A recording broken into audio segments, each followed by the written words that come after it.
That's what my sister said, her voice light, almost amused. When I realized my name on the seating chart pointed not toward the ballroom, but toward the narrow hallway outside.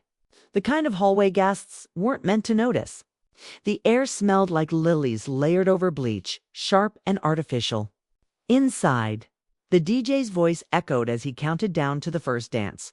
5, 4, 3. My mother adjusted the pearls at her throat without looking at me. My father studied the floor like it had suddenly become fascinating. I tightened my grip on the gift I'd wrapped the night before, smoothed the deep wine fabric of my dress, and swallowed every word rising in my chest. No argument. No tears. I stepped away from the light and walked into the cold Vermont air. 5 minutes later, the chandeliers went silent. And a scream split the room in two. The morning air had been sharp when I arrived, the kind that smells like pine trees and old money. Serena had chosen the lakeside resort for its European charm. It's a place where people took photos just to prove they'd been invited. The glass ballroom overlooked the lake, orchids suspended from crystal bowls, candles floating like quiet promises. Every table inside shimmered under chandeliers that cost more than my car. Mine, apparently, was beside the trash cans. I'd driven 3 hours alone from Boston, replaying my mother's last message in my head. Please, Elena, no drama today. It's Serena's day.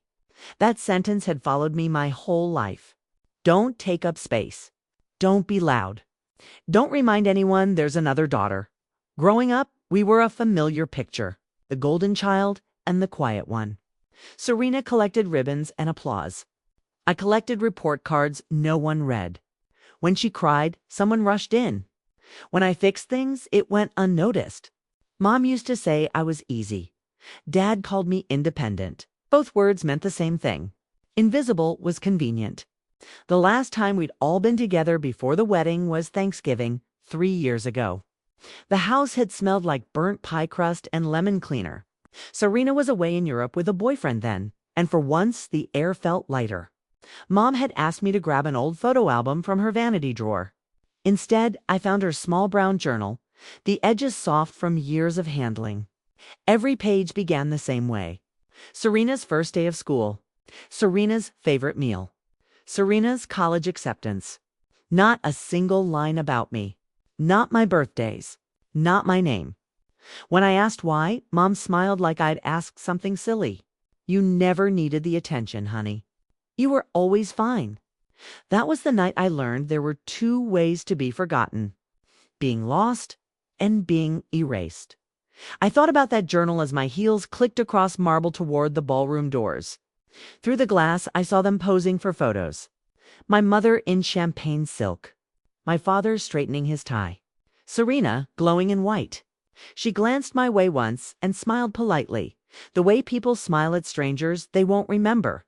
A wedding coordinator intercepted me. Clipboard pressed to her chest.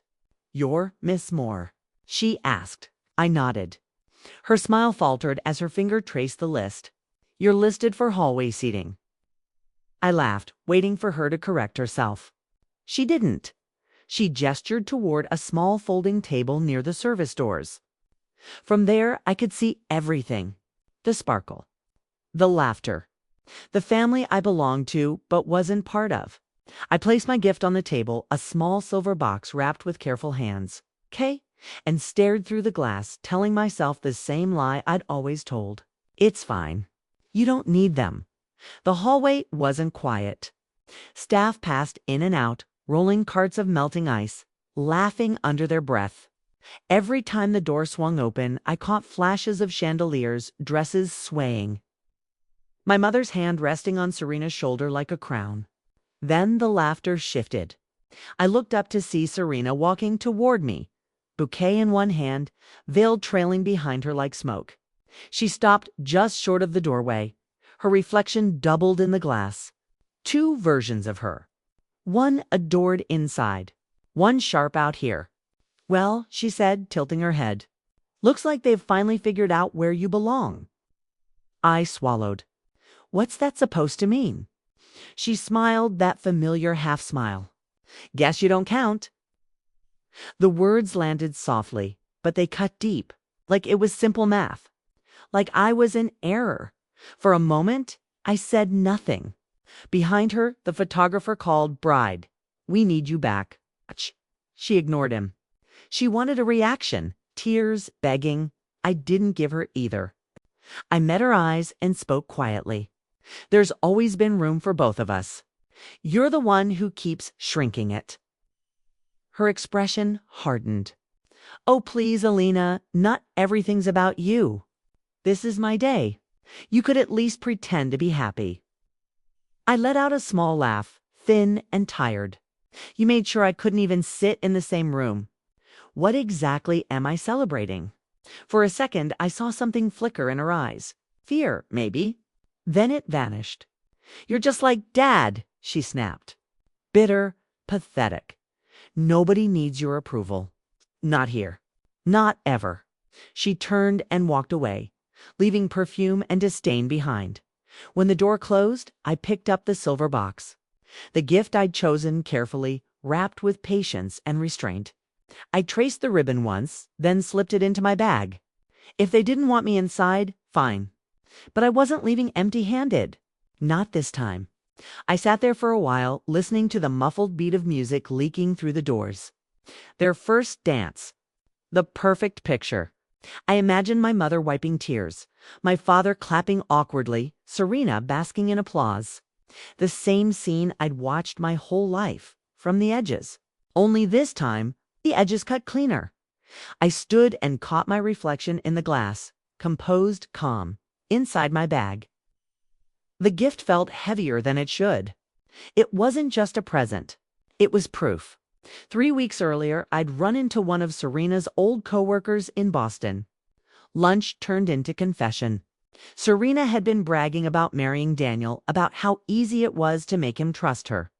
A few tears and he signs anything, she'd laughed. I hadn't planned to use that information. Until today. I walked back toward the gift table near the ballroom entrance. The planner was distracted. I placed the silver box on top of the pile labeled for Serena and Daniel. Inside, beneath a crystal frame, lay a folded note and printed screenshots. Not revenge, just truth. I straightened my dress, took one last breath, and turned toward the exit, unaware that the real storm was just beginning behind me. The cold air wrapped around me the moment I stepped outside, sharp enough to sting my lungs. The lake shimmered under strings of lights, a perfect reflection of a night that was supposed to be flawless. Behind me, applause swelled and faded, rising with the music I no longer wanted to hear. I walked toward the parking lot without looking back, heels crunching against gravel-like punctuation at the end of a sentence. No dramatic exit. No final speech. Just the quiet click of my car door closing. I started the engine and sat there, hands steady on the wheel, listening to the low hum, letting it ground me. That was when I heard it. A scream. High, raw, unmistakable. It cut across the water and shattered the calm like glass breaking on marble inside the ballroom. The silver box had already been opened. A cousin, cheerful and unaware, had suggested the couple start opening gifts early, just for fun. Serena laughed as she untied ribbons, cameras flashing, guests leaning in. When she lifted the lid, the crystal frame caught the light first. Then the folded note slipped free and landed face up on the table. Daniel leaned closer, his smile faltering as his eyes scanned the printed messages beneath. The music didn't stop immediately. It thinned, instruments missing beats, a violin stuttering mid-note. Serena's fingers trembled. "What is this?" she asked too sharply. Daniel didn't answer. He kept reading. Each line drained more color from her face. Jokes about manipulating him. About money. About how easy it was to make him sign whatever she wanted. She reached for the papers, but he pulled them back. "These dates," he said quietly. "They match." Her laugh sounded brittle. "Someone's trying to sabotage us." Around them, whispers bloomed like cracks in ice. Phones came out. The photographer froze, camera half raised. That was when Margaret, Daniel's mother, stepped forward. Her expression was calm, controlled, dangerous. "Before you accuse anyone," she said, "you should finish reading." She tapped the pages. These were forwarded to me this morning. Apparently your stylist sent them to the wrong thread." Serena's mouth opened, then closed. For the first time that day, she looked small. Daniel turned the final page. A single message stared back at him. "The house will be mine by Christmas." The room inhaled as one. Someone whispered, "Oh my God." Serena lunged again, panic sharpened her movements. "You can't show people that." Margaret stepped between them. "You showed them yourself, sweetheart." That was when Serena screamed. Not loud at first, more like air forced out of her too fast. She stumbled, the hem of her gown catching under her heel. "You don't understand," she cried. "She did this. My sister. She's jealous." Daniel finally looked at her, his eyes dark and steady. "Alina didn't write these messages," he said. "You did." The DJ lowered the volume until the music was nothing more than a distant echo. A child's voice floated up from one of the tables. "Mom, what's happening?" Serena turned desperately toward our parents. "Do something," she begged. My mother stood rigid near the head table, champagne glass trembling in her hand. My father stared at the floor. For once, neither rushed to save her. Daniel reached into his jacket and placed a folded document on the table. "This is an annulment petition," he said. "I already signed it." The word hung heavy in the air. Serena stared at the paper like it might bite her. "You can't," she whispered. "You can't humiliate me like this." His voice was quiet, shaking. "I'm not humiliating you. You did that yourself." A sharp crack echoed through the room as the crystal frame shattered against the floor. Serena's sobs turned wild. "She's behind this," she screamed. "Elena's behind everything." Margaret exhaled slowly. "Funny," she said. "The only thing your sister did was tell the truth." Cass shifted uncomfortably, some edging toward the exits, others glued to the spectacle. When the staff finally turned off the music completely, the silence buzzed in everyone's ears. Serena stood alone under the chandelier, her perfect white dress suddenly heavy, wrinkled, too real. The bouquet slipped from her hand and hit the floor without anyone noticing. Outside, I sat in my car, engine idling, watching the glow from the ballroom flicker across the lake. I couldn't hear every word, but I didn't need to. The scream had told me enough. It wasn't satisfaction I felt. It was release, like a door finally closing. A few minutes later, silhouettes spilled into the parking lot, voices overlapping. "It's already online. Did you see his face?" I always thought something was off. I rested my forehead against the steering wheel and let out a breath I'd been holding for years. Then I drove away, the headlights carving a path through the dark dot. By the time I reached Boston, sky was beginning to pale. The highway hummed beneath my tires, steady and low, like white noise after years of shouting. My phone buzzed nonstop in the cup holder. Missed calls. Messages stacking up. I didn't check them. Silence felt too precious to break. When I stepped into my apartment, it smelled faintly of coffee and rain.